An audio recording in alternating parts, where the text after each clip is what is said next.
আমি একটা mini blog share করব। এখন দুপুরবেলা সবাইকে দুপুরবেলার শুভেচ্ছা। আমরা আছি মেট্রো রেল স্টেশনে। আর মেট্রো রেলে কোথায় যাচ্ছি সেটা অবশ্যই আপনাদের মাঝে শেয়ার করব। এই তো চলে এসেছি, আমরা এসেছি ঘুরতে। আর ঘুরতে কোথায় এসেছি দেখে বুঝতে পারছেন, এটা হচ্ছে ঢাকা বিশ্ববিদ্যালয়। তো আমরা এখানে অলরেডি চলে এসেছি। তো দুপুরবেলা যেহেতু আগে লাঞ্চ করার পালা, তো চলে আসলাম খেতে। এখন ওর বাবা খাবার আনতে গেছে। তো এখানকার যে প্রথম খাবারটা আমরা খাই সেটা হচ্ছে খিচুড়ি। এখানকার খিচুড়ি তো একদম স্পেশাল। এই যে রোকেয়া হলের অপোজিটে আমরা এই খিচুড়িটা খাই।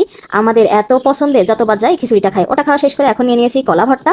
এটাও তো স্পেশাল। এখানকার সব খাবারই আমার কাছে স্পেশাল। কোনো খাবারই মনে হয় না বাদ দিয়ে যায়, কারণ আসলে একের পর এক খেতেই থাকি। তোর বাবা আবার আমাদের জন্য খাবার আনতে গেছে, আমরা বসে আছি। তো এই তো খাবার নিয়ে চলে এসেছে। আর এটা হচ্ছে একটা সেট মেনু। এখানে চিকেন হচ্ছে ফ্রাইড রাইস, তারপরে চিকেন আছে, সালাদ আছে, এরপর নিয়ে এসেছে চা। তো এখন বসে বসে দুজনে চা খাচ্ছি আর একটু আড্ডা দিচ্ছি।